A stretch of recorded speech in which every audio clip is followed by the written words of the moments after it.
Hello and happy Wednesday, everyone. So I just did a little mess up and you may have been witness to that. So I went live earlier today and I meant to go live on my studio Facebook page, but instead I went forward here. So that's always fun to have a little snafu, but you know what? I'm human just like you're human, so I'm going to let that mistake live where it is, and I've gone in to make a comment about my screw up. So, welcome to the real world. I'm so glad that you're here tuning in on Wednesday, either live or watching the replay. My name is Yang Pratt, and for the past 16 years, I've been running a performing arts school in northeastern Nevada. For the past several years, I've been helping fellow studio owners as well as business owners in general really approach their tech strategically and their marketing strategically so that their message online is growing bigger by the day, and we're able to reach the people who need our services the most. I'm so glad you're here today. And yes, today is Wednesday and not Tuesday. For those of you who've been tuning in for a while, know that on Tuesdays I come on and give you my tech tips. Well, today, a day late, and after a snafu with a live video gone wrong, I'm here to say that we're going to talk about tech tips today on Wednesday. And we are continuing our discussion about email, about the importance of email, and today specifically, we're going to talk about email service providers. If you haven't already checked out the world of email service providers, you are missing out on the fact that there are so many, and they come at all different price points, from free to very expensive, and they all have different bells and whistles, although at the end of the day, what they offer is pretty similar and is really based on your needs as a business owner. For me as a business owner, I'm always that person who dives into emerging technology or something other people are raving about. I want to go in and use the software to figure out if it's better than what I'm currently using, or if it works more efficiently, it's easier to navigate. I literally have tried just about every email service provider that is popular these days. There are a few exceptions, but for the most part, I've pretty much tried everything.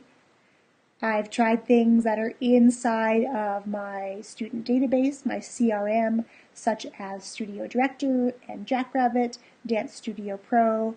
I've used things on the free level, meaning things like MailChimp, Constant Contact, which was very inexpensive, and have tried everything pretty much in between. My current favorite, if you don't already know, is inside a tool or a piece of software called ClickFunnels. And let me share my link with you to ClickFunnels. When you go visit this link up here, you are going to be able to get 2 weeks free of ClickFunnels. If you do end up purchasing through my link, and yes, it's an affiliate link, which basically means you're buying me a cup of coffee for introducing you to a tool that may help you in your business. If you do choose to invest in this tool, which I highly recommend, by the way, I will share one of my most effective funnels with you. So definitely you want to check it out. At least go and get a 2-week free trial to see what there is inside of ClickFunnels. Everything is sort of all in one. And while we're talking about emails this month, this particular tool does more than just that. You can email from inside there. You can view people's social media statuses and find out where they hang out online for some people. You can also be able to direct traffic based on whether somebody clicks inside of an email or they don't click. You can follow up with them in a different manner. So you can check that out up here. My biggest takeaway for you today, though, about email is to not be like me and not try them all, but to choose one based on a bit of research or a recommendation from a friend and dive in feet first. Every tool that you check out, every new piece of software, is going to have a learning curve to them. Some of them are more basic on the inside. Some of them have more bells and whistles on the inside.